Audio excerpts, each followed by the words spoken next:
I'm here.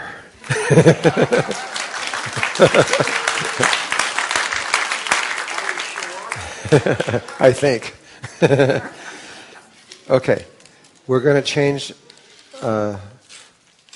subjects about this, but we're going to come back to all of this because we're just begun. There's a lot more. And but once you have that established, it's kind of like the Merkaba. Once you have it established, it's there.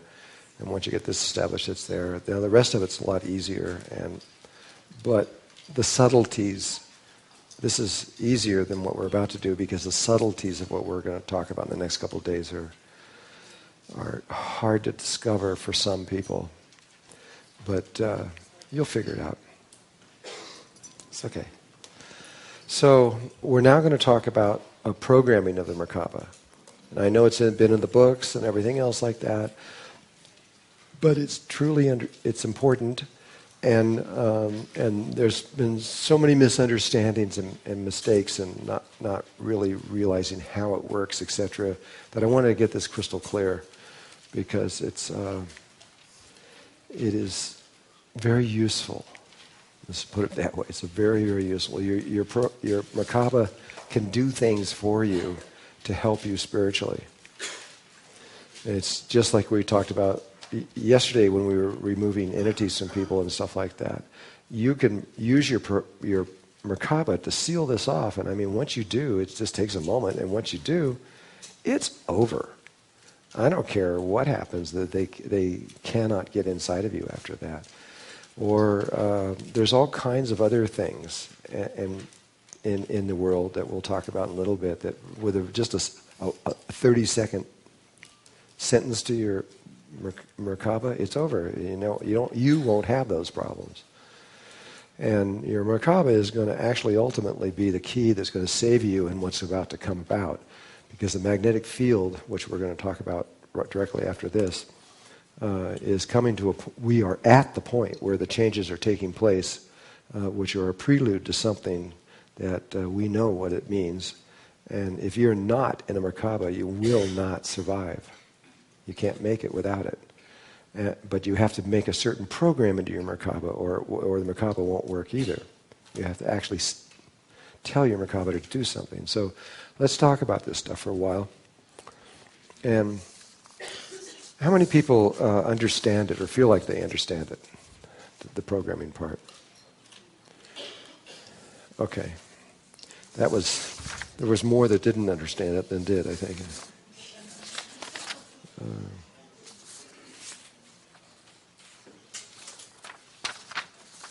We're down to 2 pieces of paper.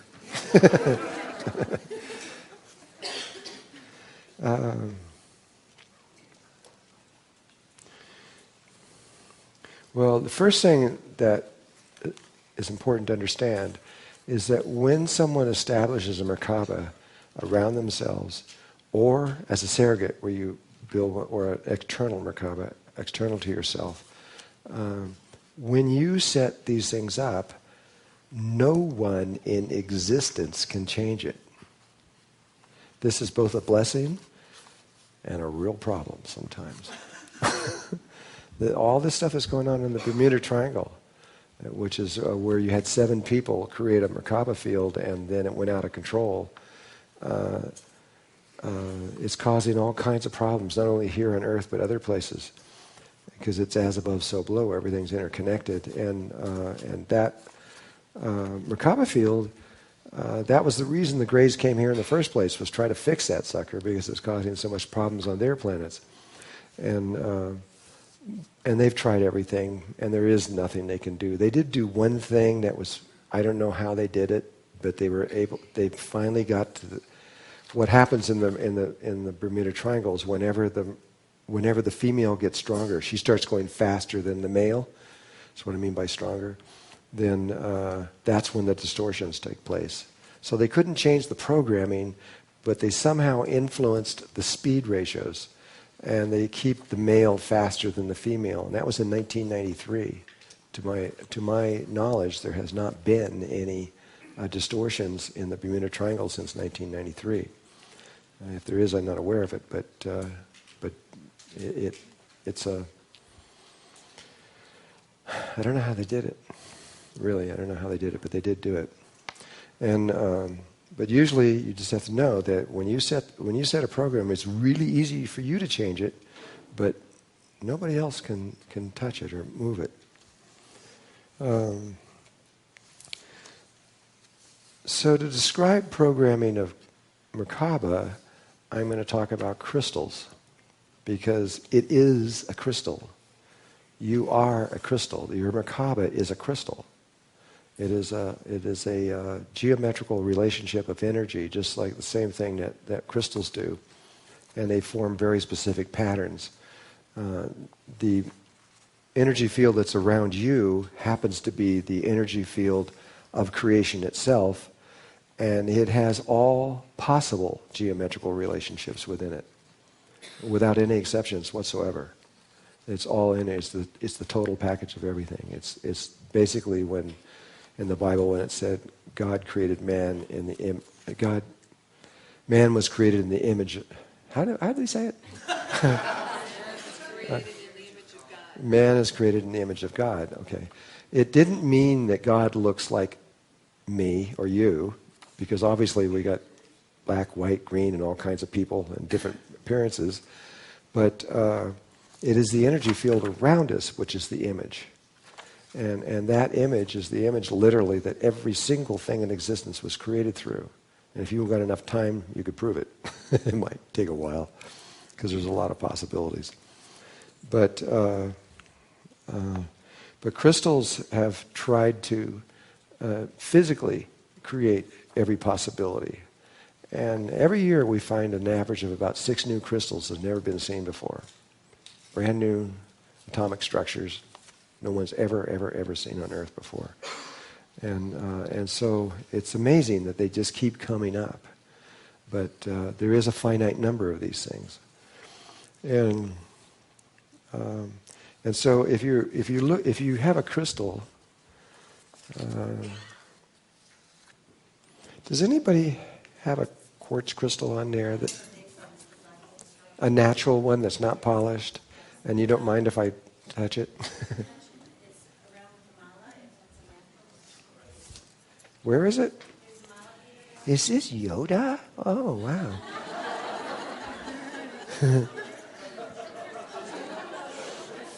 We are all safe.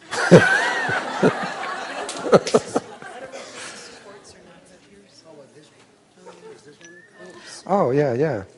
Oh, perfect. This is fine. This is good. Okay. Hi, little guy. You've probably read all kinds of books, and there's a lot of conflicting ideas about crystals and what they are.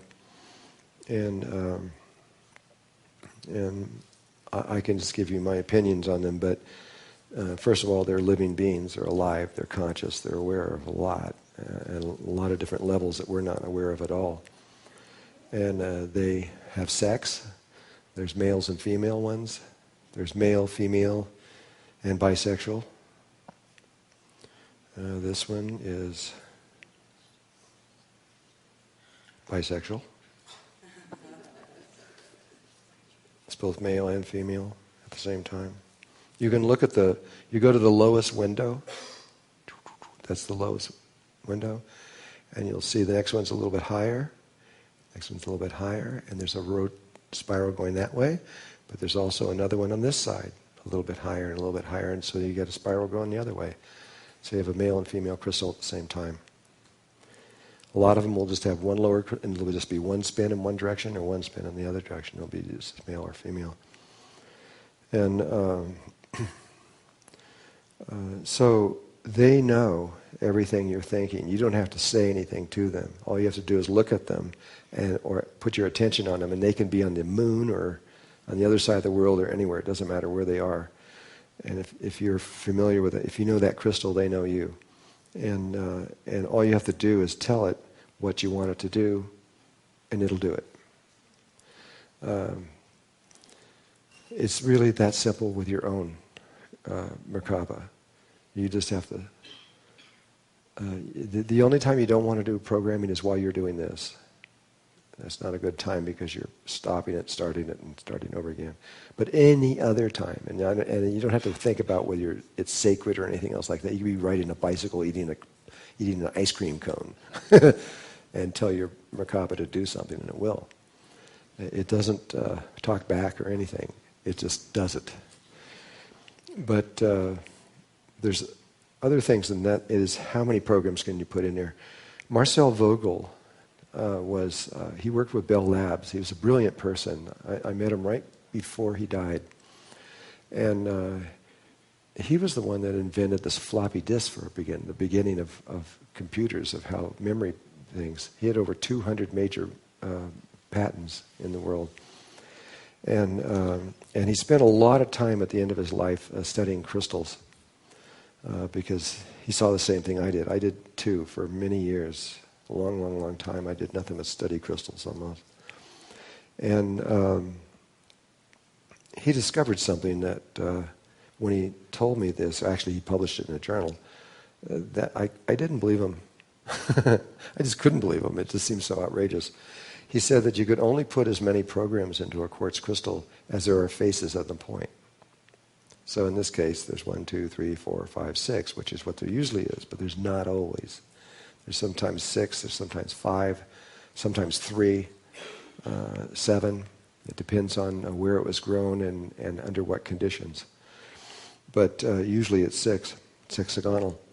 And so we did this experiment with the equipment that I was talking about long before. We would focus in on the crystal and tune it into the microwave range. And we put it up on the screen, and then we could see the whole microwave range. And meanwhile, that screen is invisible to me and to an operator over there, and I can't see that. And so I would telepathically talk to this, not visually, with sound, so that the operator didn't know what I was doing. And I would put in a program into the crystal, and really simple, just like love. A real simple program, not complex or anything. It didn't matter how complex it would still do the same thing. The operator's watching the microwave range over there. And sure enough, on a very high range, very, very super short range of the microwave, which is also a very short range anyway, there was a little blimp took place. And so he moved that over, blew that up, and said, do that again. And I did, and another blimp came up over there. And so we started testing it, and I tried to confuse him. Like I would put 3 programs in, take 2 out, and put 2 more in, or something like that. And he could tell me exactly what I did, because he'd see bloom, bloom, bloom, bloom, bloom. They'd be erased. Then bloom, bloom, bloom, bloom, bloom. Whatever I was doing, he could track right with me. He would just write it down and say, well, what you did is you put in 2, you took out 3, you did this, you did. And he was right every single time. We got so fascinated with this that we spent about 5 hours going through this whole thing. But Marcel was right. As soon as you get to 6 programs, if you try to put 7 in, no more blimps. It wouldn't accept any more than that many. But with the human crystal, I was checking this because I wanted to know if this was true with human Merkabas also. But I can't find a limit on the Merkaba. I can't find it at all. I could put 30, 40 programs in there, and it doesn't matter. They're all functioning and working. So, never been able to discover what the relationship was. But for sure, it is true. There's a limit on what you can do with physical crystals and how many. Though those programs, each individual program can be very complex. You can make a very complex program that has many different facets on it, and that's one program and you put it in there. Or you can just say a word like love and make it do that, and it'll do that. But that's all there is to it. It's really that simple. And erasing them it's the same way, like there's books out there that says that you have to, like, to erase programs out of crystals, you have to get them in the moonlight, or you have to put sage around them, or you have to put them in the ocean. There's all these kind of ideas and stuff like that. It's just not true. And scientifically we can prove it. I can just look at the crystal and say erase all programs, and write on the thing, it go flat line instantaneously. You don't have to do, it's all about intention, 100%. What you do with these things, and the same thing with your crystal around you, the Merkaba. You put the program in, it's there, it'll function, it will do what you say it's going to do. The only exception to that is if you're asking it to do something that your higher self, which is mommy daddy kind of, thinks is not good for you somehow, or not safe or something, because the higher self, now that you've made your Merkaba, that's the first thing that the Merkaba does, is you've been sleeping for a really long time. You know, your field is not functioning. And so your higher self, which is just you on another level, after maybe 1,000 years, it kind of goes, well, I'll just wait. You know, but the moment, this instantaneous that your disc goes out like that, your higher self goes, Johnny woke up. and the attention goes straight onto you. They scan your entire life. They see the higher part of you gets it all in a nanosecond, and then turns around immediately and starts changing things in your life. So how many of you first did your Merkaba and you lost your job and a lot of friends left and all kinds of stuff like this? Because they look at this and say, well, here's 25 friends here that are a bad influence. They're gone. Too much money in this person's life. You lose half your money. Not enough in this one. Whomp, you win the... I don't know. But they just make the changes. You know? And usually in the first 30 days, people go, wow, a lot of things happened here. And but when it comes to programming the Merkaba, there probably are certain things that they won't let you do.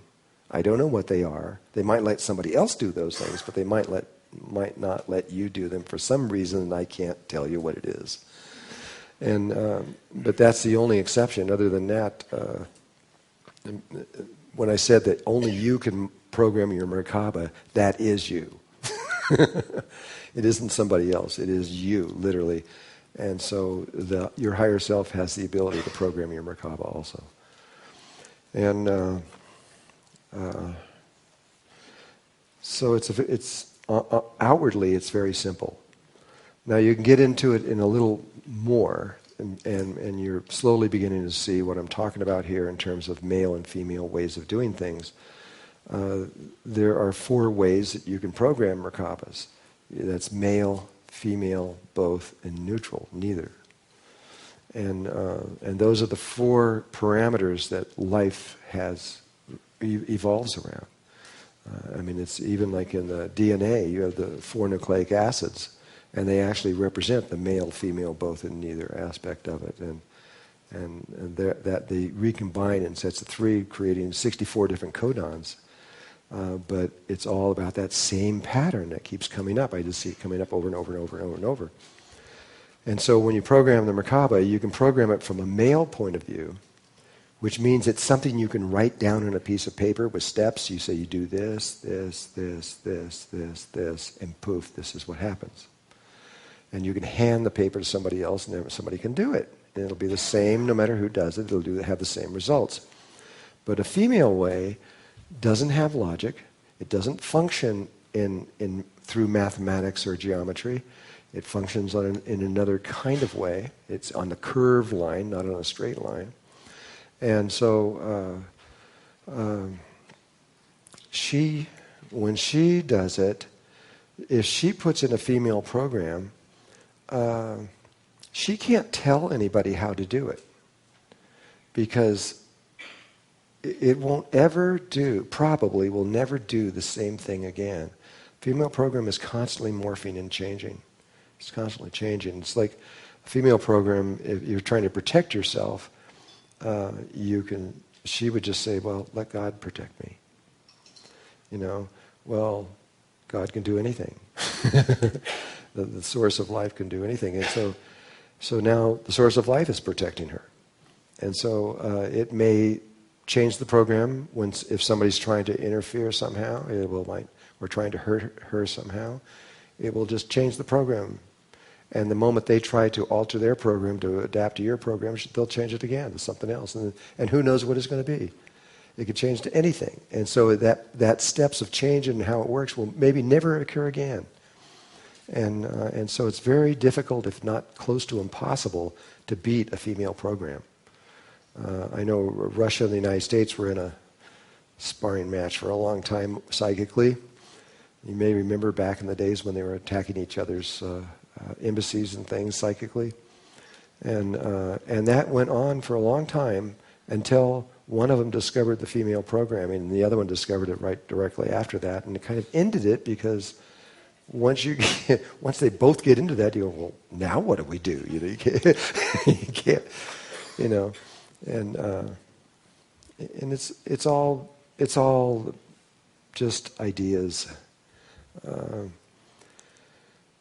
So that's the thing about the female program is different. You can't write it on a piece of paper. You can't give it to somebody else and it'll do the same thing. It doesn't work that way. But you can use both at once. You can run both male programs and female programs simultaneously in the same Merkaba or the same crystal too. And I don't run very many programs. I only have a few because I feel like I need to have them, so I do them. And then the other one is the highest form of programming, which is not programming. You just simply don't program. It's from the ancient Chinese way of perceiving things. The greatest armor is nakedness, is total vulnerability is the greatest armor in existence. And it's based upon the understanding that you and the source of life are one. And life is whole, complete, and perfect, exactly as it is. There is nothing wrong. It is evolving in precisely the way that it's supposed to go. And if you really know that, you don't have to get involved with programming at all.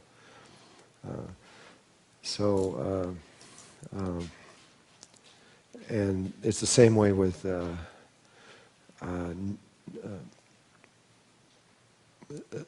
in psychic abilities. It's the same kind of thing. There are male psychic abilities, female psychic abilities, both, and neither. The neither ones are they just you don't have to. You just know the answer. You don't have to. If you're whatever you're trying to do, you just know what it is. Like there's Chinese kids out there who, and they were trying to understand them, who are faster than the fastest supercomputers in the world. They give calculus problems that take supercomputers a half an hour to figure out. And so here's a little kid that's like 8 years old, and they give him this unbelievable program, and they say, okay, go for it. And now the computer goes, and he just writes the answer on the board.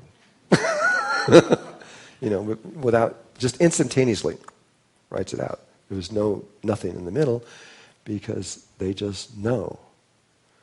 And this is where we're going, but we're not all there yet. But there are human beings that can demonstrate this.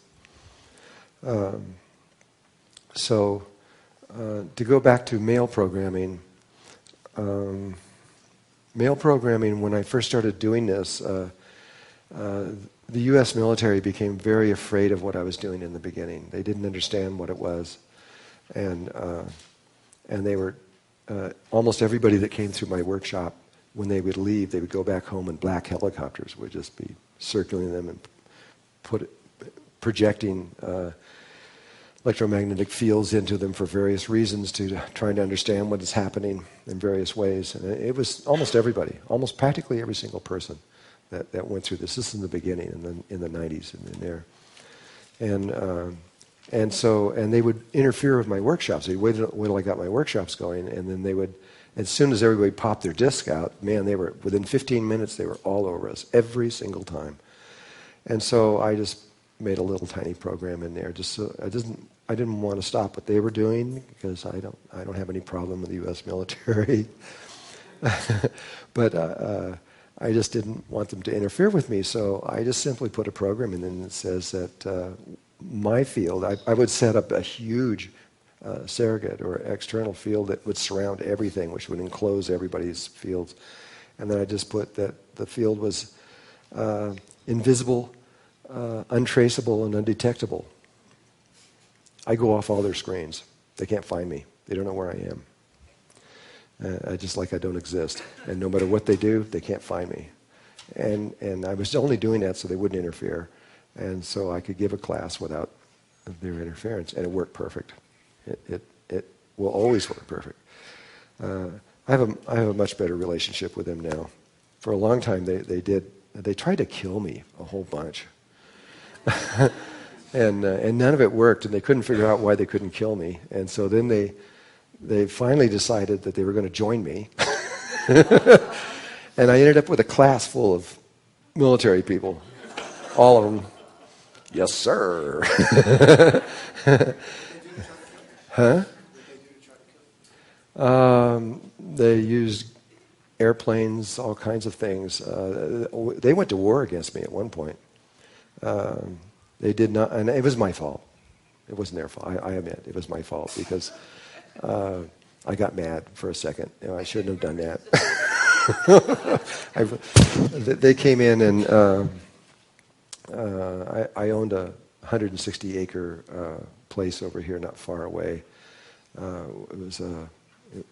It was a conference center that would sleep 55 people, and it was a really nice place that we had. And it was given to me as a gift, which when I was done with it, I gave it back to them because I didn't need it anymore. But while we were there, what was it that happened?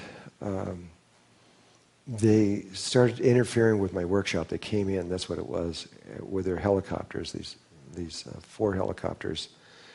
And they wouldn't leave for a while. And I, after about 15 times of doing this, I just psychically traced up to one of them, traced back to who the commander that gave him the order, went back further and kept going back through, and I found myself in NORAD in Colorado, and I went down right into the earth through the channels. It set off all these alarms, and I went right into the main control. And there's about 7 or 8 generals sitting in there and all these people, and they were just like freaked because they could see me somehow. They got some kind of thing. I didn't know what it was, and they knew I was there. And I remember going up to him and says, "Okay, are you the guy that did this?" And he says, "No." And they ended up sending me all the way to Bill Clinton.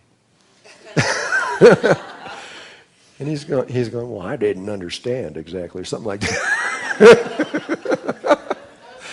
Well, after that, they just, holy cow, they sent in 4 helicopters that parked themselves over our land and would not leave until they ran out of gas, and they'd have 4 more would replace them. And they put all these instruments all around our installation in the mountains around us.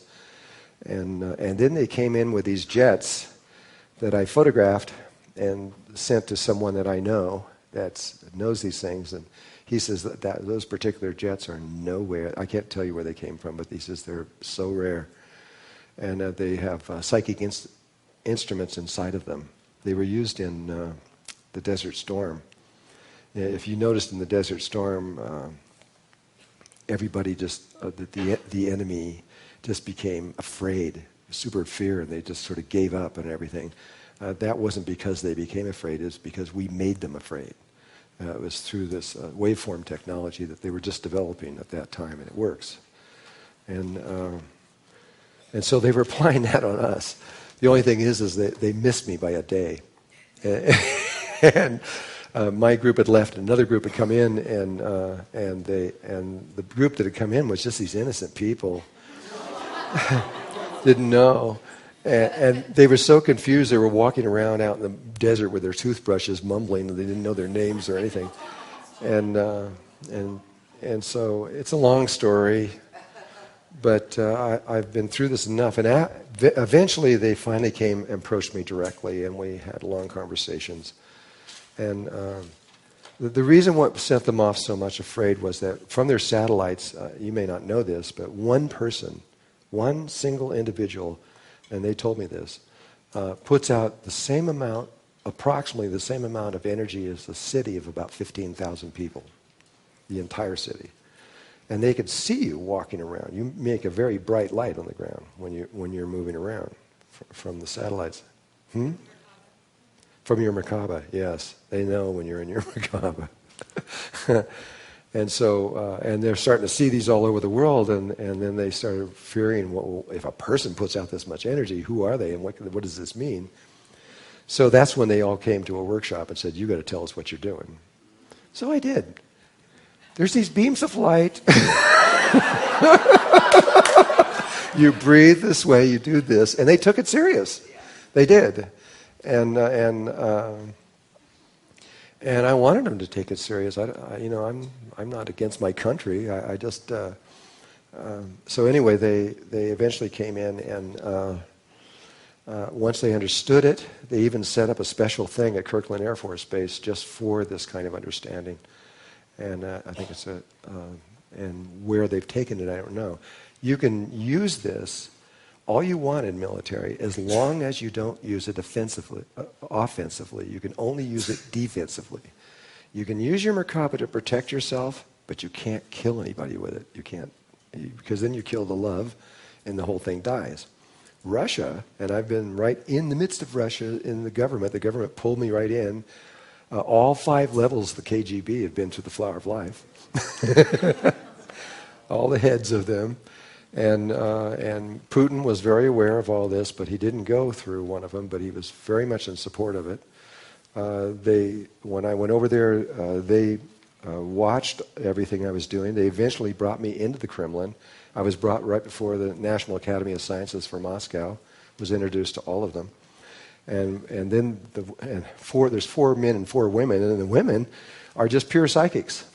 So they came up and were scanning me all over and going in and looking in deep and all these different levels. And finally they said, okay, yeah, he's okay.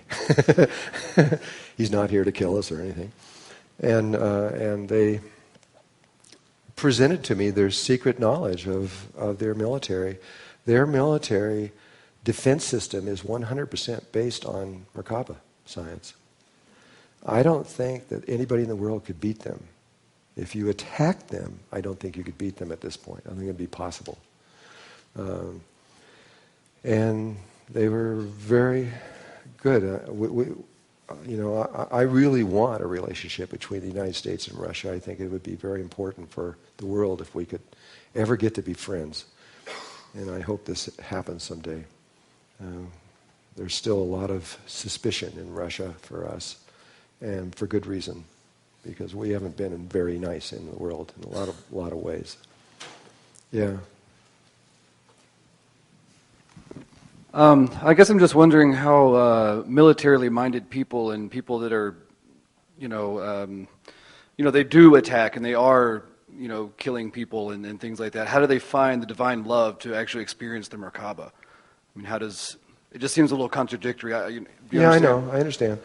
Well, these, actually the people that went to this, there was nobody under a major that went in there. Not one person. The major was the lowest one, and there were no generals either, though. They were all in between major and lieutenant colonel, or colonel, and all that.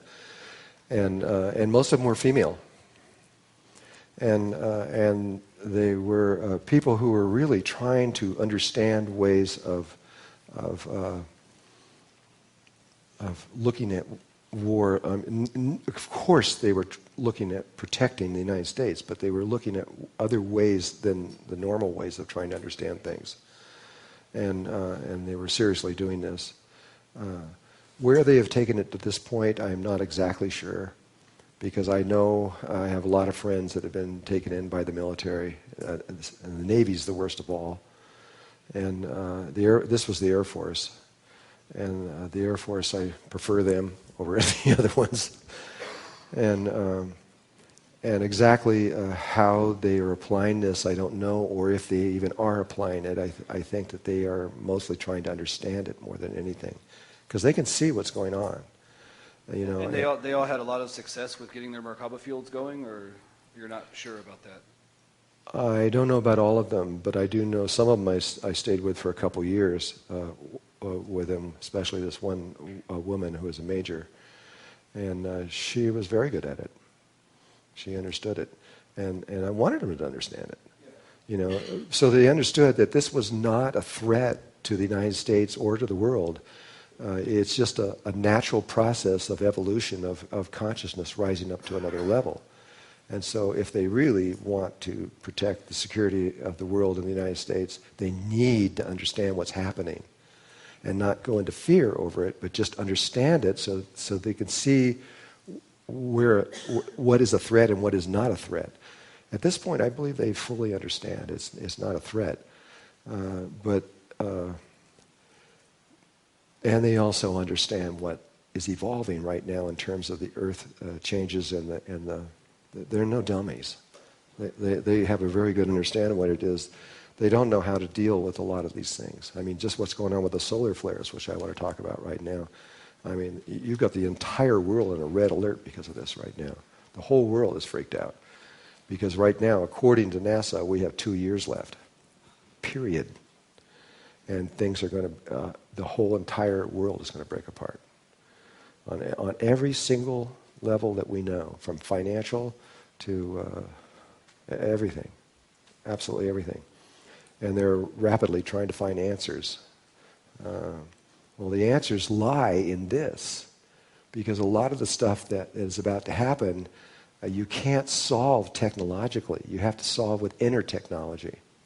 And they've got to know, they have to know what this is, or they're not going to make it. If they rely totally on technology, that technology, the sun is about to wipe off technology right off the face of the earth. Now, all computers, by what NASA just announced, that every single computer on Earth well, you could protect it with super Faraday cages. You might be able to protect some information and stuff, and they're trying to find ways. But what they've announced to the world, what NASA has announced, and so has the UK announced, that by 2013, the solar flares are going to be so great that they're going to blow out all of our technology. Every single computer disk in the world was going to be erased. What does that mean? Just think about it. There will be no money, there will be no electricity, there will be no water, there will be no food, there will be no nothing. You'll be on your own in your house. That's it. And that's where it stands right now as of this minute, unless they can figure out what to do. And so we know what to do. We know exactly what to do, but how do you get 7 billion people to do it? Not likely. Well, the Merkaba will keep you alive during all of this, because that if you program the Merkaba, that when that if the magnetic field were to go to zero, which every geomagnetic scientist on Earth believes it's going to happen very soon, and that the poles are going to reverse themselves. When they reverse, when north becomes south and south becomes north, there's a period of time when it goes to zero. And that is the time, that's what happened in Atlantis. And when it did, it erased the memory of every single person there, except for a certain group of people, which were called the Nakals, because they knew all this stuff, and the Ascended Masters, which they're beyond even knowing this stuff. And so everybody just lost their memory. They all died. Very few survived this. They were right back to, how do you make fire? They didn't even know what fire was. You wouldn't even be able to get out of this room because you wouldn't know what a door was. You wouldn't even know what human meant. Anything. It's just your memory is retained by magnetics, very much like a disc. And it's around every brain cell there's a magnetic sheath around there, and your memory is literally stored in a way that they don't quite understand yet. It's stored in space. A lot of people have memory stored out millions of miles away, not even in their bodies. And it can be stored internally, equivalent to millions of miles away, but it's small.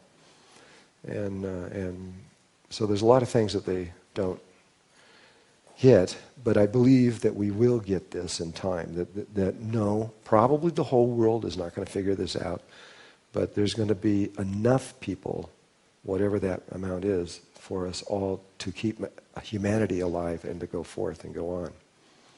And that's my I would like to see every single last person go through. I hope that's true. But the reality is this is probably not true. But if they die, they still won't be harmed. You have three things that can happen to you right now, and there's a fourth thing that's about to appear on Earth. Nobody on Earth knows about it yet. But there's you can die, and if you do, you're going to go through normal death, and you're going to end up in three overtones of the fourth dimension. It's either the 10th, 11th, or 12th overtone of the fourth dimension. And if you die, you're going to end up in the 10th overtone of the fourth dimension. And if you go through resurrection, where you die, and then as you're dying, and you're still in your body, then you reconstruct your body and bring it with you. Because that's what you have to do, is bring your body with you. This is what's important, this physical body. This is the key to higher consciousness. You might not think so, but it is. This is, and it doesn't matter what kind of condition it's in. It could be missing arms and legs and broken up and in the wheelchair and everything else. I don't care. If it's got a beating heart, you're fine. And so you can go through resurrection, which was demonstrated by Jesus, and that's a possibility. Or you can go through ascension, where you don't actually die. You come to a place where you understand all this stuff. You got it down. You sit down. You say, okay, I've decided that I'm going to leave. You take the 18th breath. Poof. You actually disappear right before somebody's eyes, and you take the body directly without going through the death process in the normal way. There's a fourth way that's about to emerge. I'm kind of excited about it, actually. Nobody's ever done it before, and I don't know what it is. But I know it's here, because the two ways of resurrection and ascension are actually connected to alchemy. And in alchemy, there have been two ways that you can create gold, and that is through lead into gold or mercury into gold. They're both very toxic ways. They're not very safe to do. They have certain problems associated with them, but they work. And on the fifth day, we'll talk about what that actually means and everything. But a new way has just emerged in the last few months. You can turn silicon into gold, crystal. And it isn't toxic. It's extremely clean. It doesn't have any of the problems that everything else has. And we're doing it right here in Sedona right now. And so I know it's possible, because we're actually holding gold in our hand from doing it. We're taking this and coming up with gold. And so what I'm trying to do is, when we get to the final point, because we've been doing research and development on better and better and better ways, and we finally got it down to this one way that's just so clean and easy and fast that it's amazing. And I don't care about the gold. I'm interested in the chemical reaction that moves through it, because that approximates how human consciousness goes to higher levels of consciousness. And so I feel that very soon, and I feel this will probably be in the next 3 or 4 months, that soon, we'll have a whole new way, another way of getting into higher consciousness, separate from all these other, through different than resurrection or ascension, another way. We'll see. It's either true or not true. We'll find out. But definitely, this part of it's true. Yeah. Can I protect my daughter of 2 years old in my Merkaba during the shift? Yes. Yeah?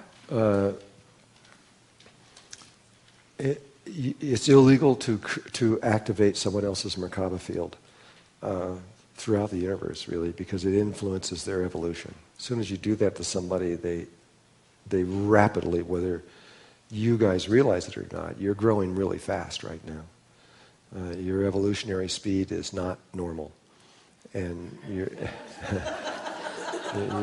moving really fast. You're evolving fast, and with what you're about to learn and what you're about to do over the next couple of days, and you start taking that, you're even going to go faster. Things are going to become really clear to you in all kinds of ways, and but it's illegal for people to come from other places like ETs and come here and mess with us. Though there have been so many people that have broken the laws with humanity we have been screwed with for thousands of years. And I don't know, it's just like, oh, it's okay, it's just the humans, do whatever you want, you know. But it's not, you're not supposed to do that stuff. And one of the laws is you can't activate someone's Merkaba field until they do it naturally. However, the one exception is that if you're a mother or a father and you have children and you're in a life and death situation, you can do it. You can't do it to someone you don't know, another kid that you don't know, you can't do it. But you can do it to your own, you can protect your own family. It's the one exception. But it does have an influence on them that will never go away. And whether that's that you got to really consider it, because that might influence them in a way that might not be positive. It's hard to say once you do that. How old would you recommend the children be before you actually teach them how to do this? At what point do you think that they're mature enough to handle it? Okay, first of all, this is synthetic. It's normally, if you go back through humankind, no one taught this. Like what we're doing right now, it's never been done before. We arrived at it during Atlantis time through natural means, not through in other words, if you just start a race on a planet, those people are going to figure this stuff out on their own without anybody helping them. It's going to usually take about 150 to 200,000 years, and they will get it. The only reason we've been allowed to do this with you, what we're doing right now, is because we had attained this. A small portion of us had attained that level once before, and because we had attained it before, we were able to get permission from Galactic Center to synthetically do this. But it doesn't usually work. Well, it works about roughly half the time, and half the time it doesn't work. But it's worked. It's already worked. We are definitely going to make it all the way for sure. It's already happened. And there's a part of the human race that has already made it through. That's what we call the Ascended Masters, but it's about 8,000 people. If nobody else made it through, humankind has made it through. Are they physical? The Ascended Masters, there's only a few of them that are physical. There's about, out of the 8,000, I think there's about 10 of them that can, and they go back and forth between, they can drop down from the 6th dimension and get into the 4th, and then with great understanding create a physical body. And there's a lot of them. It's like Saint Germain is back on Earth right now, and there's a few others that are probably going to start teaching or whatever they're going to do. I don't know what they're going to do. Saint Germain said that he's going to use his influence. He's the richest man on Earth. There's nobody even close. And so he has this plan having to do with finances of what he's going to do, and I don't know what that is exactly. If I did know, I wouldn't talk about it, but I don't know exactly. And I don't know what that means, why he's doing that. But yes, there are people that are physical, but very few of them. Most people, when they go into the 4th dimension, you can come back to the 3rd. But once you go higher than that, and you become formless, it's really hard to take form on again. It's just like, it's kind of like saying, well, I'm going to become a baby again. It's really hard to do. And so it's not likely. So, as far as the kids are concerned, if we, as a follow-up to her question, if we activate our children's Merkaba, is that something we do as a surrogate, or we do the breathing for them? Do we teach them how to do it? Is that... It depends on what level you're on. If you're between 1 and 2 years, you have to do it through this method, and you'd have to do it like a surrogate or an external Merkaba, only using them as their breathing tube as the means. And you can even... I don't know that question for sure. I was going to say you could even program their Merkaba for them, but I actually don't know. That may not be true. And you might have to tell them what to do or say. But the thing is don't worry about your kids. If you got to worry about anybody, worry about yourself and any adults that are your husband or etc., those kind of things. But the children are fine. If they're under puberty, they're fine. They know that the moment this energy starts coming up and they start feeling it, they'll remember. They'll remember and go, oh yeah, I know what to do. You could learn more from them during that time than they can learn from you.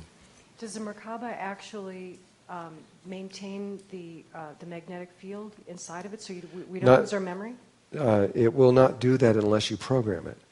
And so it is a program that I really recommend that you put into your Merkaba now. And that is that if the magnetic fields ever go to zero, then your Merkaba will approximate the Earth's magnetic field, and if it's got to be flowing through your body, which this can do, and if it does that, you will not lose. You won't even feel it. Everybody else will be feeling it and going through all the symptoms and things, but you will be normal. You won't know anything.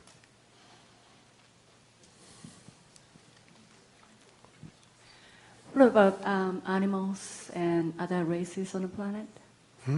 How about the animals? Oh, no problem with it. Yeah. The only life form on Earth that we have a problem with is humans.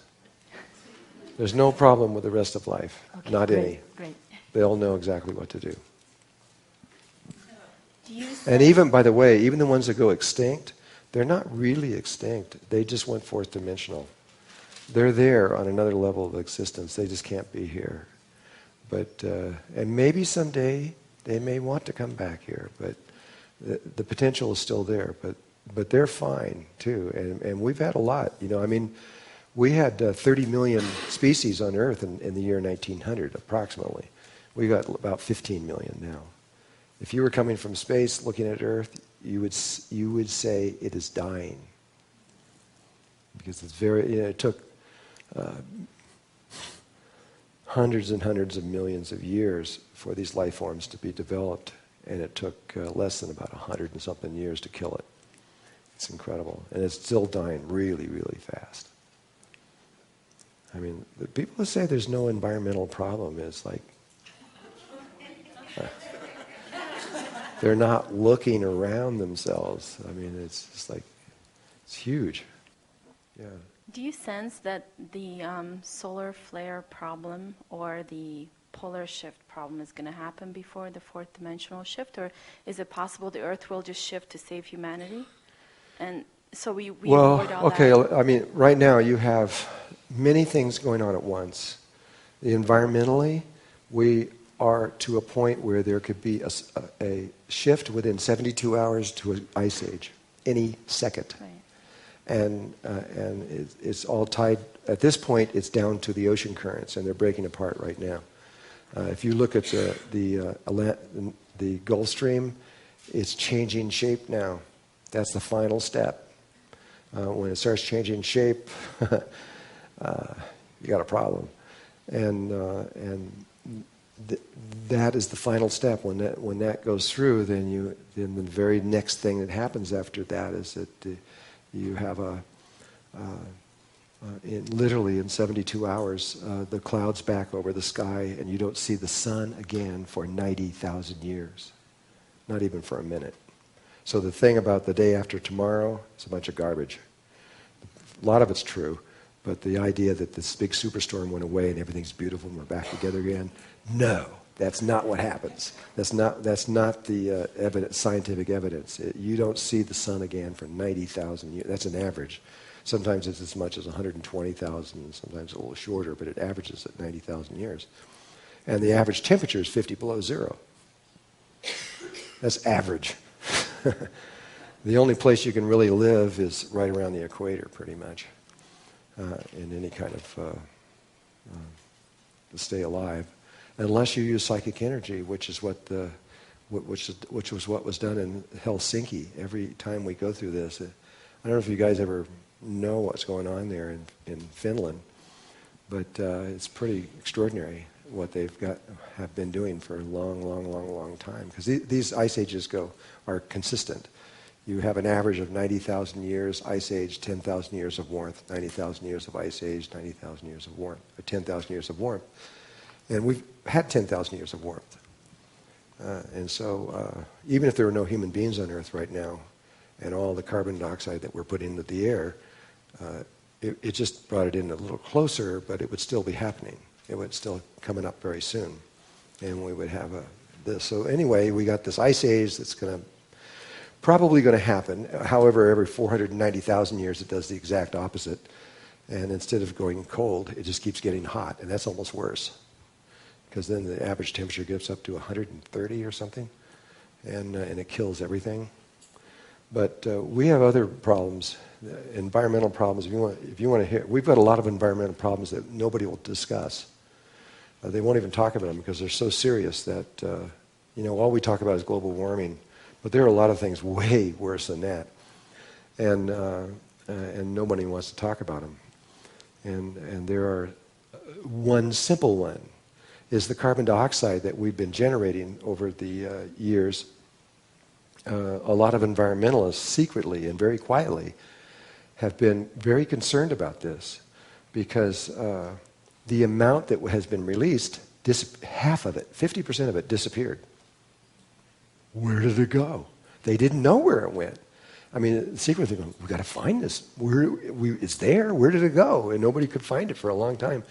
And then just a few years ago, they discovered it's in the oceans. The oceans absorbed it. The oceans absorbed it. So then at first they went, yay, the oceans absorbed it. We know where it is. And then they went, wait a minute. And then they took readings. Do you know that the ocean right now has the same carbon dioxide readings that were in our oceans a little more than 100 million years ago? It means that every single thing in the ocean is going to die, except for the things that were there probably 100 million years ago. We won't be able to survive. All the coral reefs are dying. They're all going to go. Everything we know and that's the bottom of the food chain. It means we're going to go. We have a limited time here. We don't know what it means for sure, but we're the top, and so when the bottom goes, we're in trouble. And so, do you hear anything about this? Where do you hear about this? Nobody's talking about this because there is no answer. It's something that's happened, and we can't change it. And so all we can do is just keep talking about global warming and things like that. But there are, and that's only one. There's over 70 environmental issues that are right now that if any one of them break down, the whole world dies. And they're almost all of them are sitting there. The ozone, nobody's talking about the ozone anymore. You think it's getting better? No, it's getting worse and worse and worse. The ozone holes are getting huger. They're starting to happen all over the place. We can't live with that if the ozone disappears because you'll go blind. All the animals will go blind. Everything we won't be able to see. The UVC light makes you go blind, and skin cancer. There's a whole city in South America that they either have to move or everybody has to leave from because they're inside of an ozone hole that won't go away. And you've got indigenous people there with really thick brown skin, and they're still getting burned. They applied to the United Nations. They said, we didn't do this. Could you move our city? But they wouldn't do it because they know there's going to be a lot more of them. And you can go on and on. So that's one thing, is the environmental issues that are huge. And then you have this thing with the pole shift. And science right now is really in denial of this whole thing. What they're talking about now and is just a bunch of garbage. They've actually changed the records just so that they wouldn't have to talk about it. I mean, they've actually gone into the universities and altered the records. I can't believe it, but they did, because we can prove it. We've got the records before and after. We can look at them and, well, this is what it was, and look what it is now. And it's just a bunch of, no, it's not true. Okay, I'm going to try to focus in on one particular area up here right now. I mean, we could go on and on and on and on and on. I could probably go for weeks. But I want to talk about the solar flares, the magnetic field, and the pole shift. And I'm going to try to do it in a kind of concise method. when I was saying that the records have been changed on one issue that we have documented, and that is on the Schumann frequency of the planet. There's a Schumann frequency in the Earth, there's a Schumann frequency above the Earth, and what the Schumann frequency is lightning strikes that are hitting the Earth. How many lightning strikes per second? And over the whole Earth, that's what causes the ringing, the frequency. And the frequency is 7.28 hertz, I think it is. Is that right? It is right? 7.23? Okay, 7.23. I can't remember. It has been so consistent for so long that the military uses it to calibrate their machines and guns and things. And then in the 80s, it started changing, and it started rising. More lightning hitting the Earth. And it went and slowly started getting up. And Greg Braden was mapping with this. He's from Martin Marietta originally, and he's a real scientist, and he was studying this, and he says, wow, this is amazing. And I was working with him. We're really good friends. And we were watching this, and it kept rising. It got up to about 9 point something. I don't remember exactly what it was. Approximately 9.5 hertz.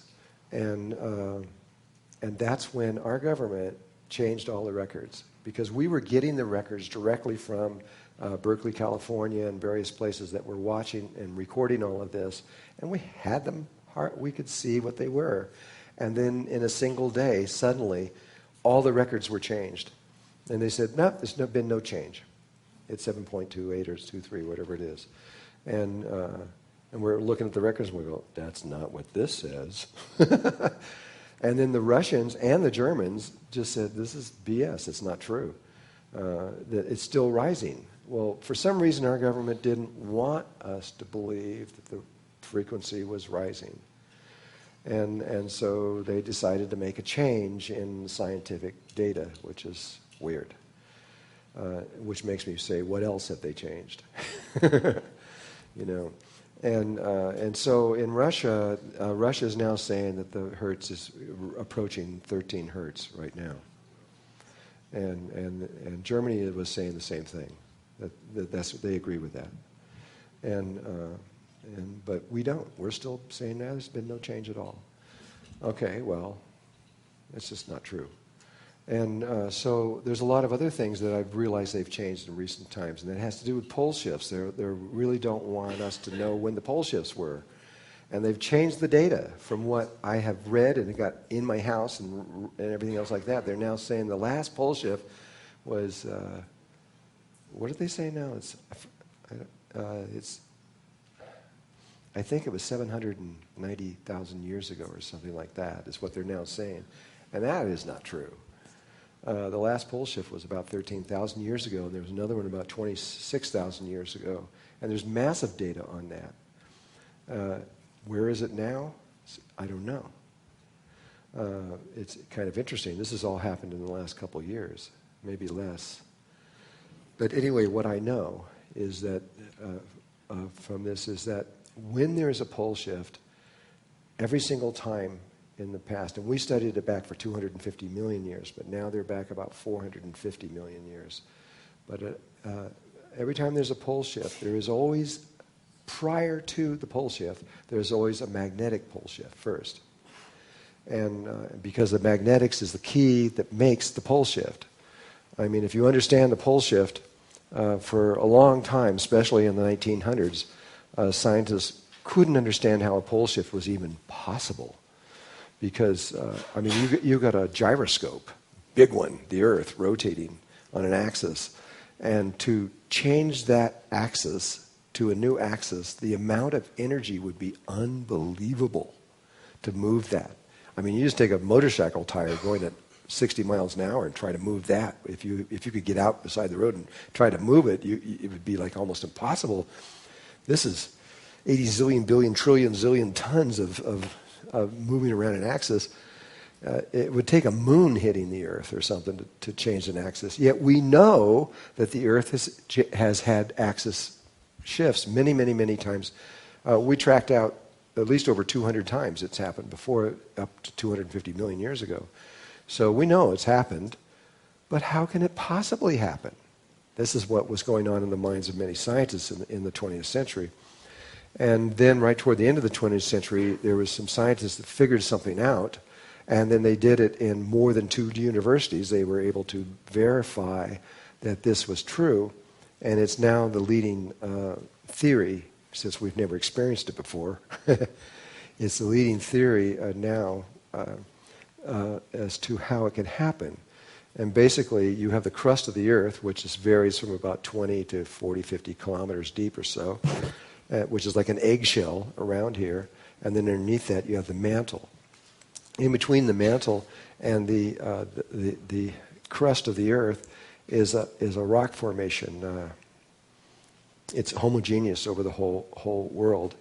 And but what's interesting about this rock formation is that they discovered in labs that this particular rock is only rock as long as there's a magnetic field.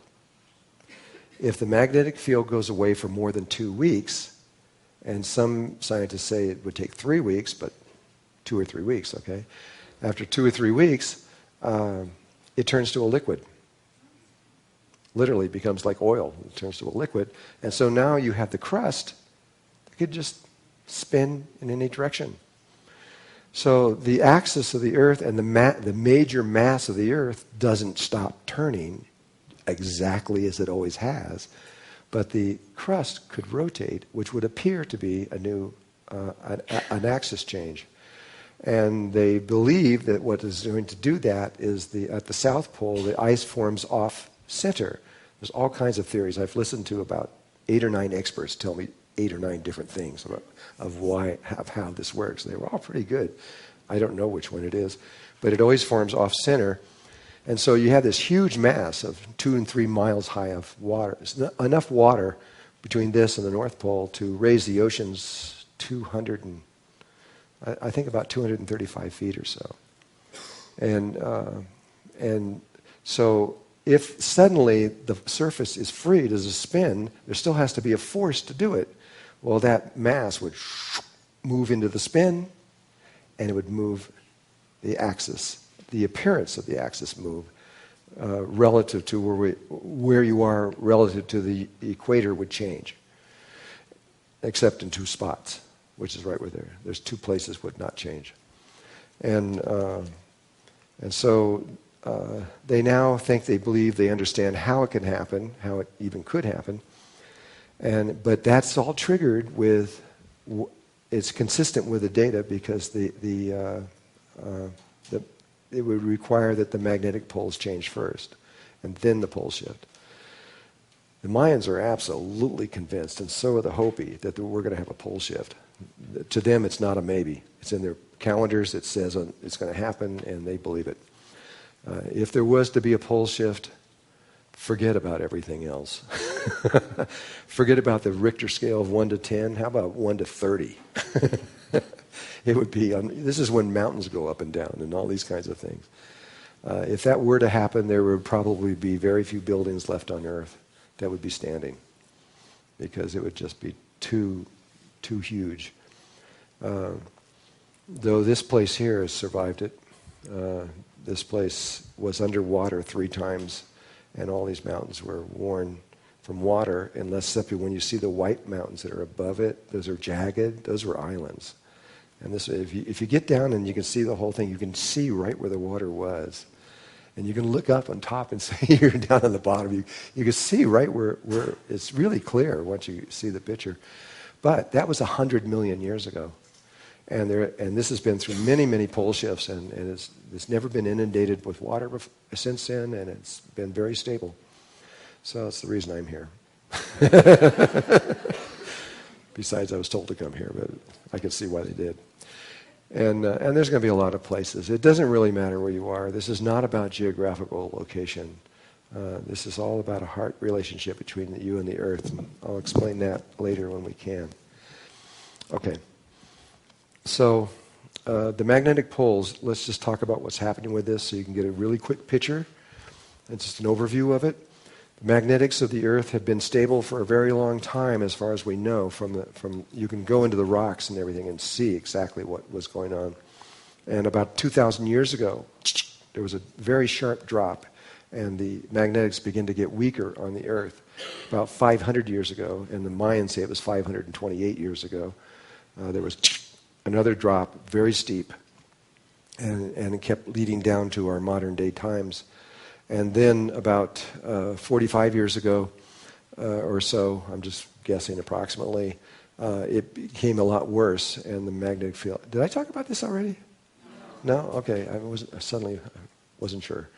About 45 years ago, the magnetic fields began to wander. The lines don't just go straight line like you see on maps over there. They go like little rivers heading north. They keep changing. And so it's a zigzaggy thing all over the world. The gravity is not the same everywhere. That's another thing. Your weight changes depending on where you are on the Earth. And there's a lot of things that we don't normally talk about, but it's the way it is. And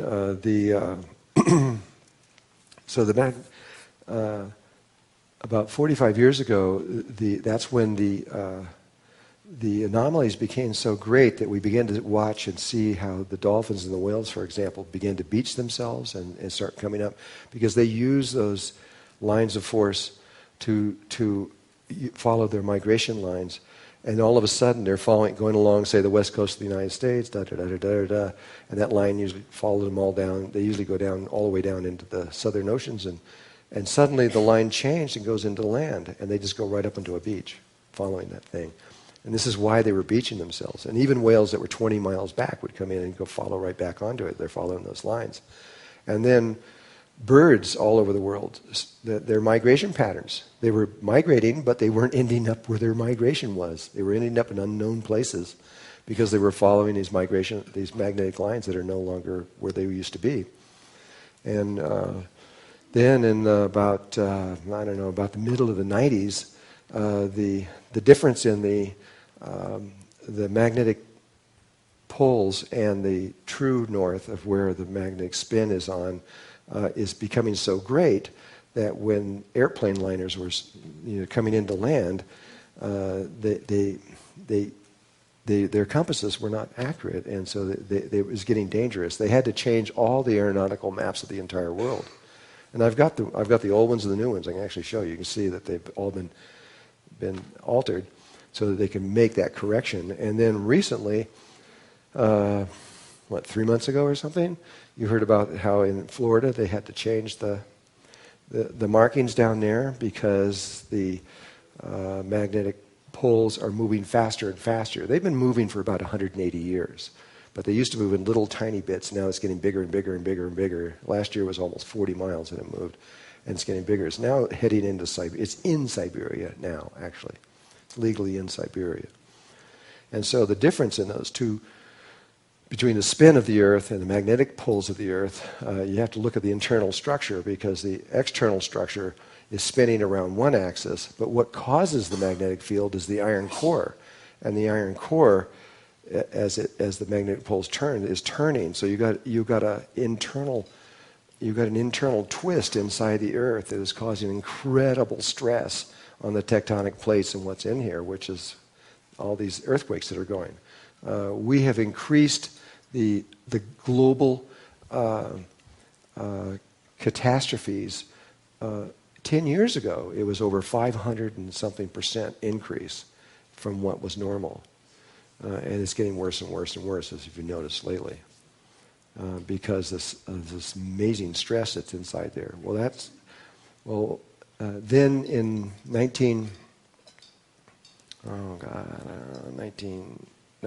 2003, I believe it was, the geomagnetic scientists of the world, really a whole team of these people there from international, made a movie through NOVA, and they put it on in television, talking about what was going on in the geomagnetic field, because at the South Pole, you have the lines go out at the South Pole, curve around, and what is traditionally thought of is it goes all the way around and comes in the North Pole. That is not what happens. It goes out the North Pole, goes into the equator, goes through, and then goes up, and then one goes down. And so it's a not, they're not accurate on that. And they're, today, at this moment, they're beginning to realize this because there's now 4 magnetic poles, not 2. There's a north one, a south one, and 2 at the equator. And that doesn't work with the existing understanding of what things are. However, it works perfect with Nassim Haramehn's understanding. If you understand the geometries he's using, it makes it crystal clear. And so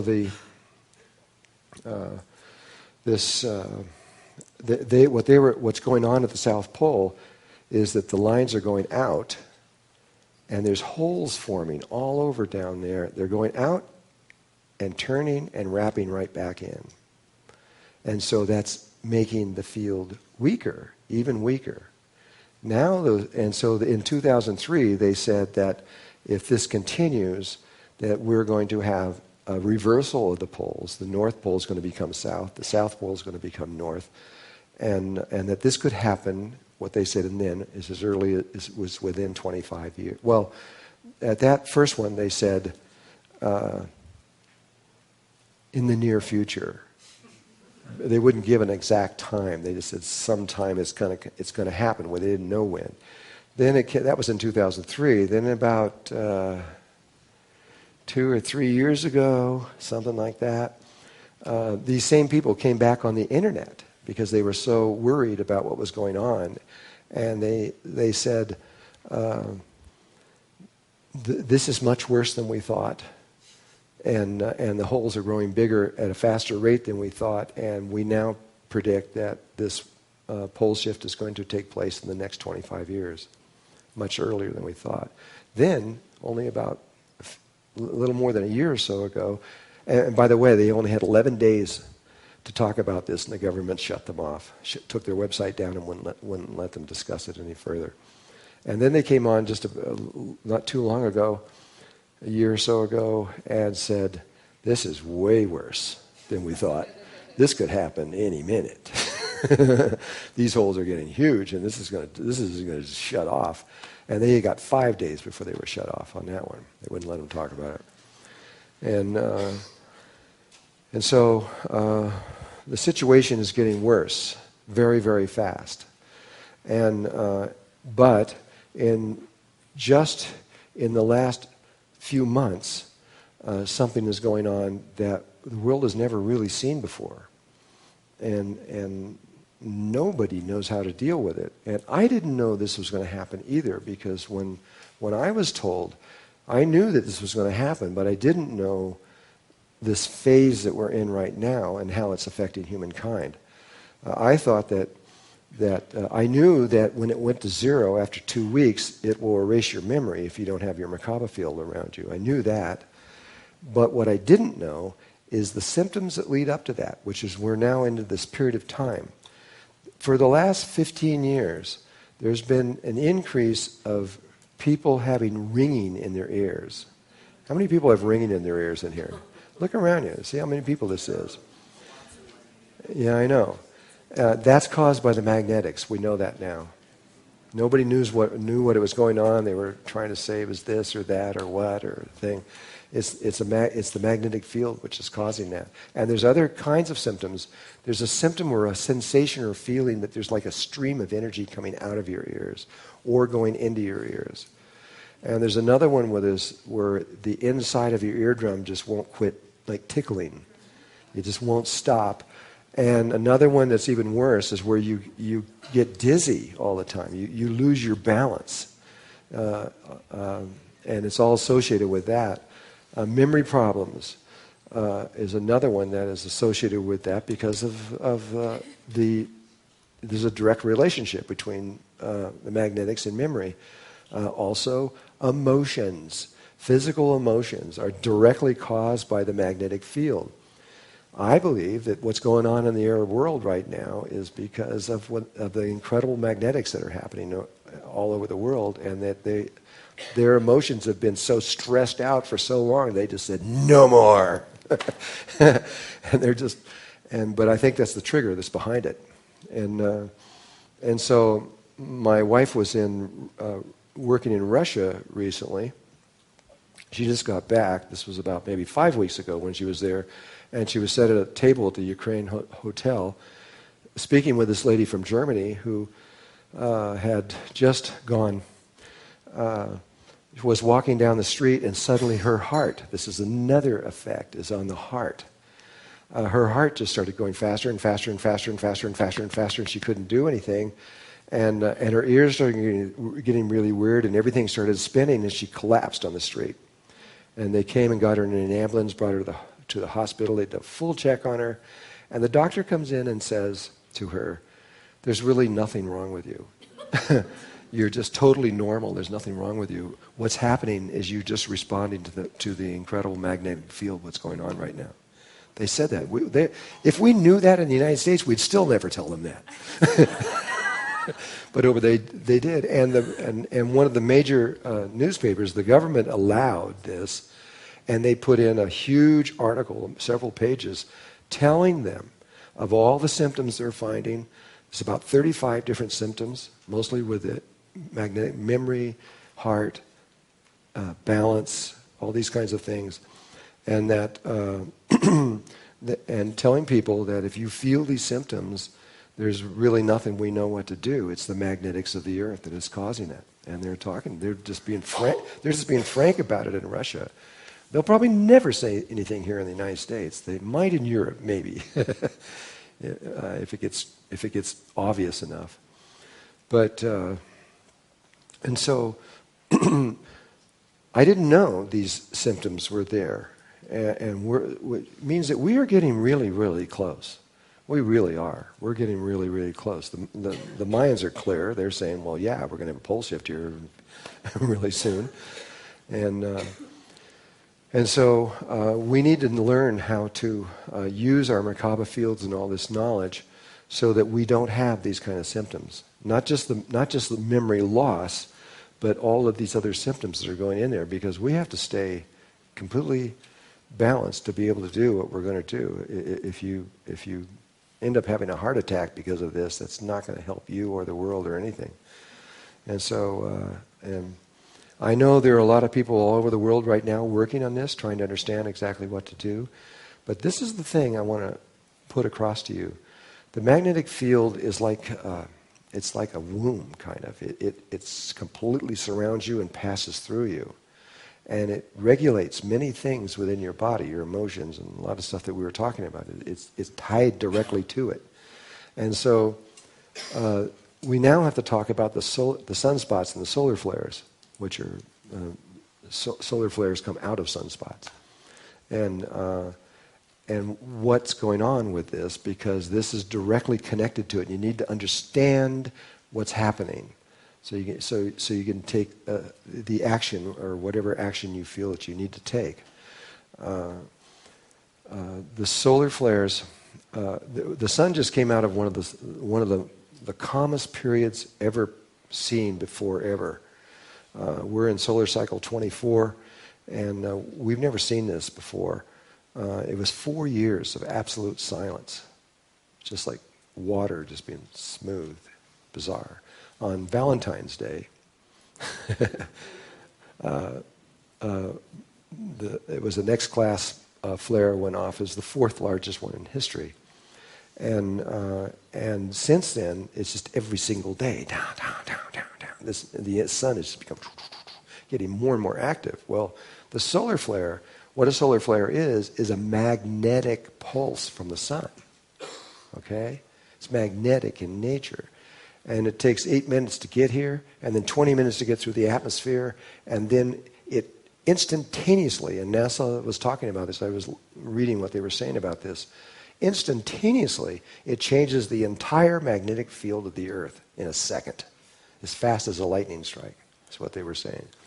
And so what happens is you are used to the field being in a certain strength, a certain way, and moving in a certain way wherever you live. You're used to that. And if you, even if you drive a car or anything else like that, it's changing as you go, and you can feel those changes. You're used to all of that. But when a solar flare hits, you're sitting there and just ding, it's instantly something different. It's just like you were just put in another spot in the world instantaneously on the other side of the planet or something. And so there's this, another one of the symptoms is people feeling like they're lost, or like something happened and they don't know what it is, because the field changed and they weren't able to adapt to that change. And so that's what we have to learn, is how to adapt these rapid changes. When a solar flare comes in, we can adapt to it. If you can't adapt to the speed at which it's doing it, there is a way that you can program your Merkaba in such a way that when the solar flare hits, it stays the same, and the solar flare goes, it moves the magnetic field to another configuration.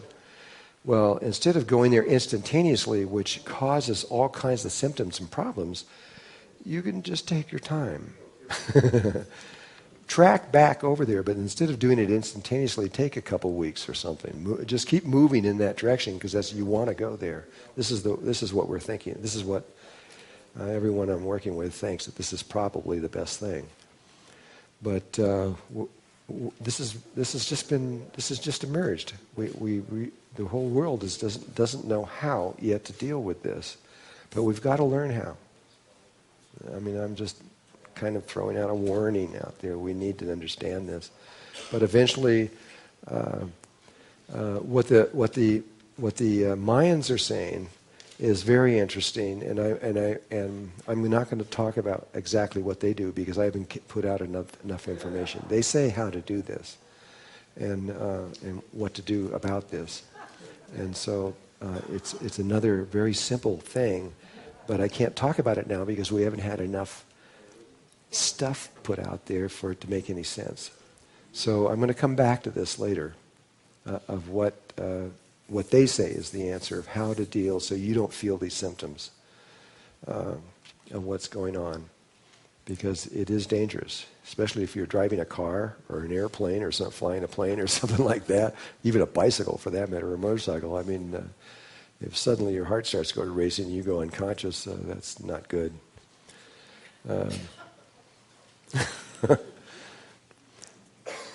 So how many people feel the kind of symptoms that I'm talking? How many people are feeling their heart starting to race a lot? Yeah. All these things very well may not, I mean, you still need to see a doctor and talk to them and everything else like that, but it may not be anything that they can do about this. I just wanted to bring it up because it's very clear right now to me what is going on. I just don't know quite how to respond to this yet. But after I give everything from tomorrow and the next day, then I'm going to come back to this and I'll present what the native people are saying to do. And you can make up your own decision on that. Okay, this has really been the day of the mind. Thinking. I'm so glad we're on the end of this. Okay. I was just wondering to what extent HARP technology is not having more of an impact in terms of HARP. Oh, HARP. Yeah, in terms of the ringing in the ears and all of that, and the artificial manipulation of the magnetic field. Well, yeah, HARP is, I mean, I haven't been following them for a while. I know what they're doing. I mean, I understand what they're doing to a degree anyway, and the weapon that they're creating from this, and the kinds of things they can do with it. I don't agree with this kind of research. I think it's kind of over the top. This is way more powerful than atomic bombs, and potentially more dangerous. What they're doing. What they're doing. Yeah. So I thought that the ringing in the ears was mostly caused by what they're doing as opposed to natural occurrences in the magnetic field. Well, the Russians in their research have come up that it's not HARP, it's the magnetic field. And it has been. See, the magnetic field actually has been pretty crazy now for quite at least a solid 30 years. And so I'm leaning more toward the natural response to what this is, though it could be both. I mean, what they're doing is insane. I mean, you talk about evasive on the environment. That's just, I mean, boiling the atmosphere is just incredible that anybody would even consider doing something like that. And how that can affect our magnetic field as well, our emotions, our thoughts. I know. It's just amazing. And all the times we shot ourselves in the foot too by testing it and not knowing, because it's hard to control and everything else like that. But there are weapons even more dangerous than that are far more controllable that they're using. HARP is a big one of them, but the Russians have some pretty amazing ones. These things have never been used in warfare yet. We don't think, anyway. But I hope we never have to, because there's a lot of stuff going out there that is just, it just goes against everything. It's totally anti-life. It's not even, it's beyond protecting oneself. You would think that people would understand that you just don't do certain things, but they don't. I mean, the Russians are so good at like controlling weather, for example. When I was brought over there, they spent a lot of time talking to me about what Slim and I were doing with the thing. They were following us for years and watching what we were doing. And so they actually gave us their coils and what they were doing and how they were doing it, they were light years ahead of us. And we were using their coils. They let me bring them back to the United States, even some of them. And we were using them, and what would take what Bob Dratch and Slim Sperling were doing, which would take months to achieve, I watched achieve in less than 1 second. You could change the entire humidity of the entire state of Arizona in 1 second, and drop it or raise it to just amazingly. And nobody could figure it out. I mean, nobody would even notice, which is what even more is weird, that you've done these things. But I don't know. I don't like all that stuff, but it's going on, and there's all kinds of things that are going on, and there's lots and lots of them, and it's amazing that we're still alive, really. I mean, to me, it just really is. It's amazing that we haven't just blown ourselves up into pieces. There's things that are going on with atomic radiation that is really, really bad, that the world is not aware of at all. And some of these things are so huge that we are right on the edge. If there were atomic war right now, for certain, Earth would not exist at all. We would break apart into little tiny pieces and would be a photon, would be a belt in space. And scientifically, that's been proven now. They know this is true. That's why a lot of the governments are so scared about even a little bit of underground testing like what North Korea is doing. We're so close that it wouldn't take much. And there's other things that are going on with radiation and what it's doing inside the Earth that we don't have any idea or understanding about. We know it's going on, but we don't know what to do with it.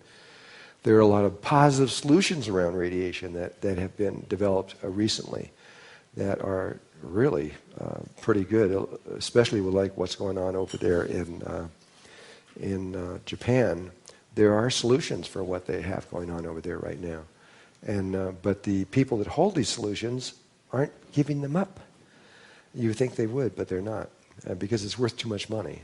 The solutions are worth several $1 trillion, and so they're not really. They'd probably rather let Japan go than do this. I'm trying to get them to change. We have the solution for a radiation poisoning in the body. Absolutely, 100%, totally solved. You could be totally radiated beyond normal, and solve it completely in just a few days. They know exactly how to not only remove all the radiation out of the body, but solve all the damage that's been done. That's now. And yet, we're not allowed to even talk about it in the United States. And so it's... And also all the half-lives of this has been solved too. The storage banks for radiation, which is like tritium, the water that they're dumping into the ocean. The half-life of that tritium is 16 billion years. That'll be here longer than the Earth exists, probably. But that's now been figured out how to reduce that to 30 days.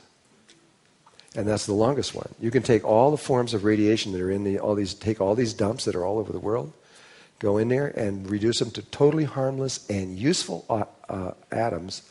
The entire thing in less than, most things are only 6, 7, 8 days. And you can bring them back to totally healthy things with no radiation whatsoever. We know this now, and it's been demonstrated and proven in the world, but they're still not releasing it quite yet.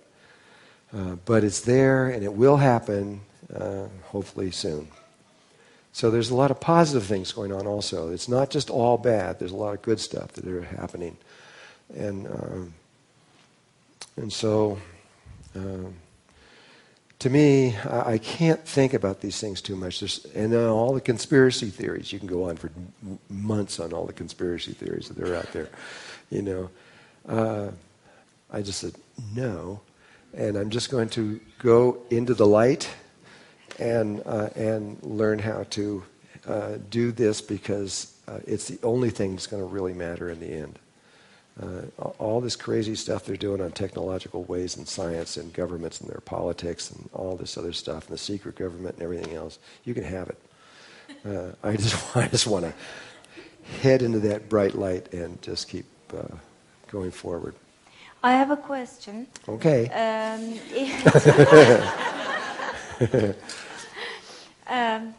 It's about 2012 and the Earth. Yes. So suppose we activate our Merkaba and breathe our 18th breath and can disappear during the shift. Where do we go now? When you disappear? Yes, I mean... You don't leave the Earth. But what happens to Earth? Does it stay, well, how about the Ice Age or... these things, the Ice Age, we always go through Ice Ages. It's nothing new. And all these problems are not really problems for the Earth. The Earth can solve all these problems. However, there are certain problems that she's going to have a little trouble with, I know. But she'll work it out. I'm not worried about the Earth or any of the animals or any of the life forms or anything on it. I'm only worried about the humans. And I'm not worried about them anymore, because I know we're going to make it. But what happens is, first of all, there's something going on that the indigenous people are completely unaware of. The Mayans, I sit down with those guys, and yeah, they've got the cycles down pat. They've got them perfect. They know, and they've got all their information now that's coming back to them, just as they prophesized. And we're in the process of doing that right now. They've learned how to go interdimensional, which is one of the primary keys. They're getting exactly on time, doing what they're supposed to be doing, and all things are going well. But what they don't know is there's a cycle that they are not aware of.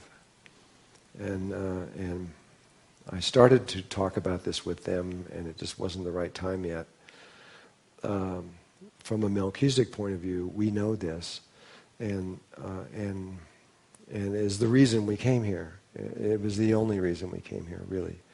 It's because of this cycle, and because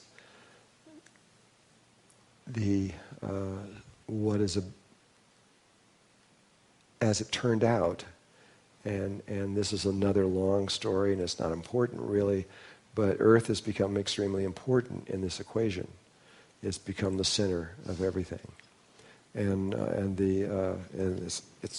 it doesn't matter how it happened or why, but it did. Normally you would just think of the Earth as just another grain of sand on the beach, but because of certain experiments and things that have happened here, our evolution is going faster than anything anyone's ever seen, ever.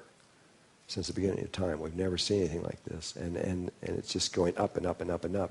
If you follow the actual curve of our evolution, right now it's almost straight up. And eventually it's leading to something. And what that something is everything is in cycles. The main word is in capital letters and boldface and blinking is the word everything. Everything is in cycles. And it's because everything is created through a sphere. And everything's in cycles, or the flower of life, the cycles that move through it. And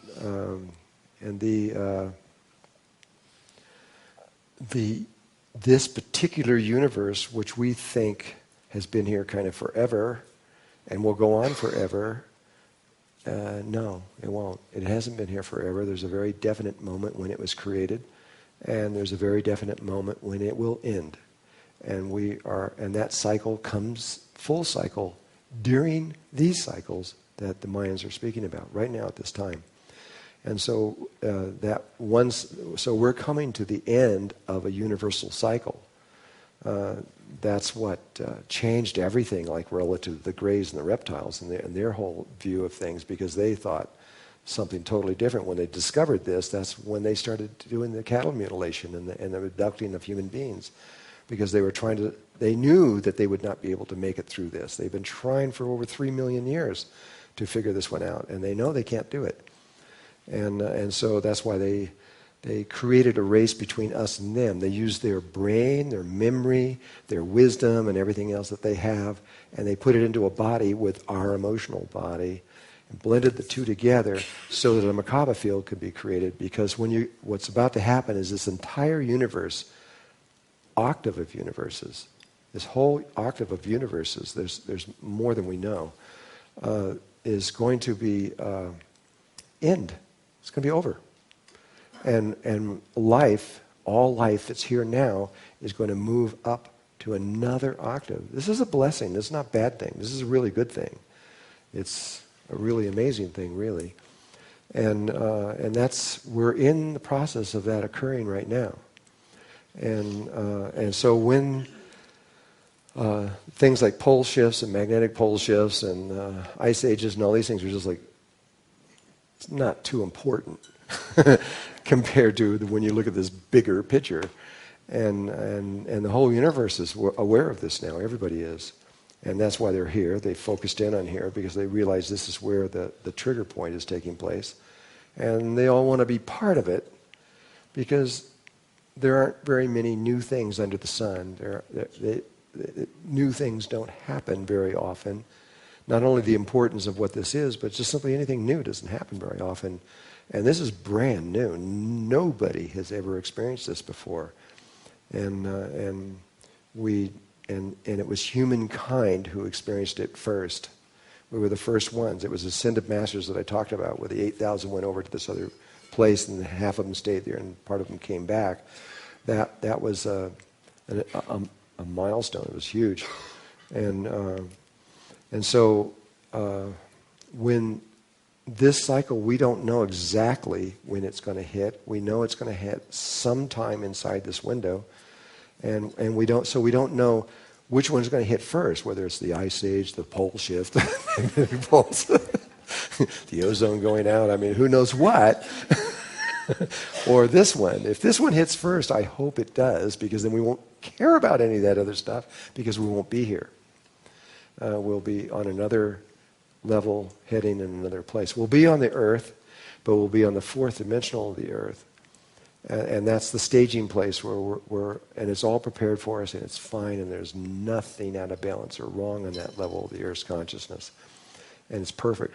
And so that's my prayer, is that this thing just happen and we get out of here before any of this other stuff happens, because a lot of this other stuff's just painful.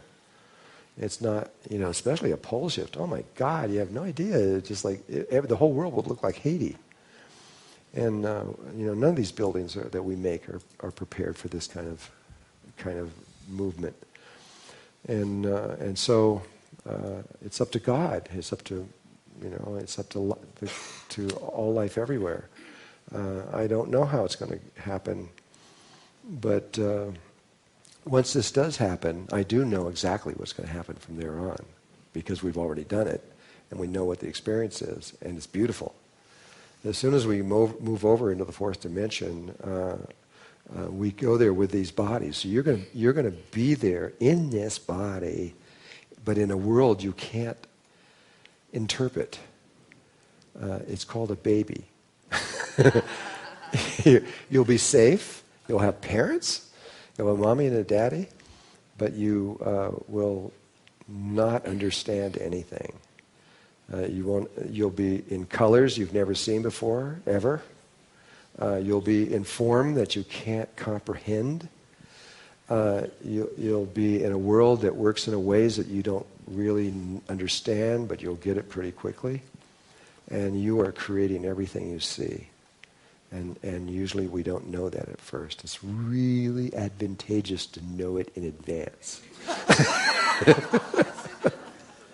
I'm not kidding. It really is. It really, really, really is. Yeah. Okay. Yeah. Hey, Drunvalo. If there's one thing that we could do, and what would it be to prepare for it? Is it the Merkaba? Is it the psychic ability that you showed us today? Well, I would rather leave that till we have the full mapping of human consciousness. And then on the last day, once you understand about the heart and the nature of the heart and the power of the heart and what happens when you connect the heart to this and to the Merkaba field and what it means, then there is one really simple thing. It comes down to something so simple that it's kind of silly. Day 5. And I have actually a few more questions. For the solar flares, you just mentioned just adapt to it and just take your time, right? And you also mentioned that you're going to tell us something else later on. And for the magnetic field, you mentioned do the Merkaba and the pole shift, move to here. Is New Mexico a good spot too? Or New Mexico is very good, yes, it is. Actually, the Hopi, by the way, are Mayan. A lot of people don't know that. They are literally Mayan.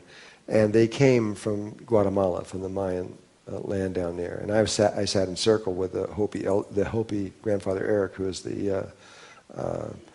the historian for the Hopi people, and Don Alejandro, who is the head of the council down there, and listened to them talk, and it was acknowledged that the Hopi are actually Mayan, that a long time ago the Mayans sent the Hopi north. Now the archaeologists think that they came across the Bering Strait and came down that way, and they just laughed. They said it's not true. They remember everything. They even remember the exact trail they came on. He mapped it out. He showed me exactly where they came all the way down through it. But they came here.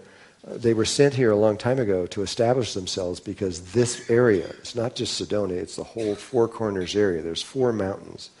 And inside there was the area that was one of the safest places in the world.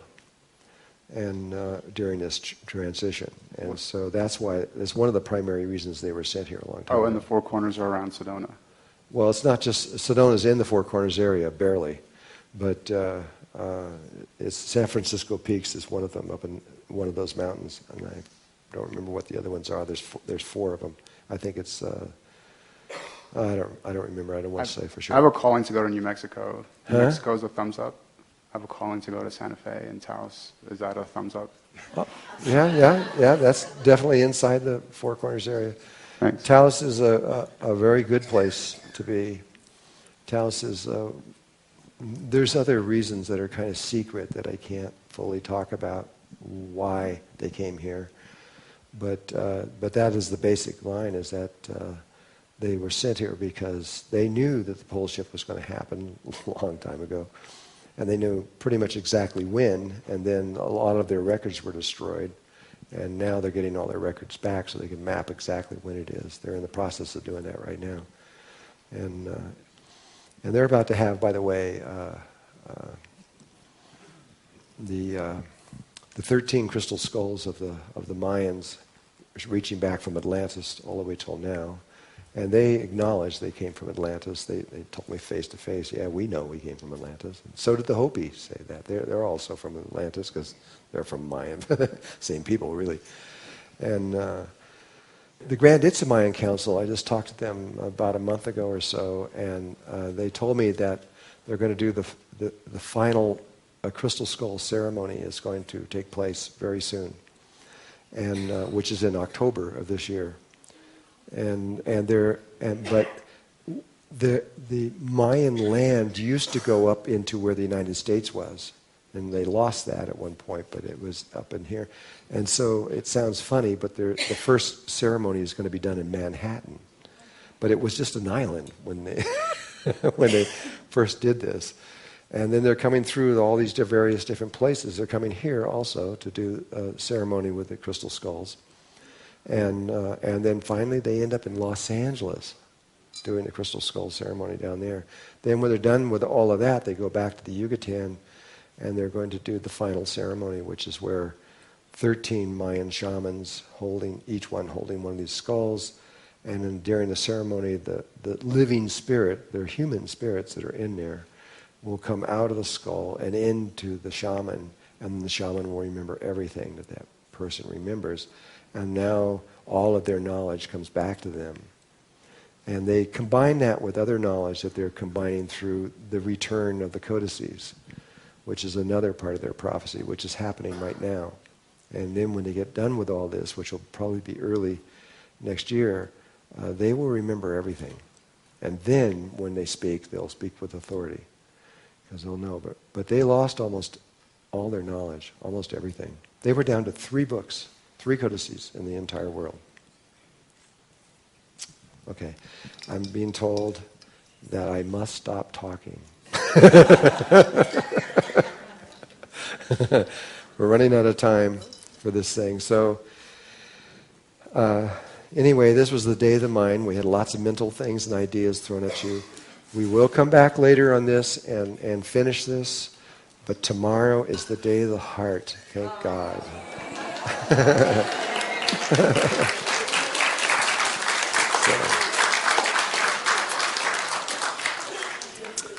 So rest your little brains, and it'll be more fun tomorrow, I think. You did it. You finished day 3. Now we can proceed on to day 4, the day of the heart.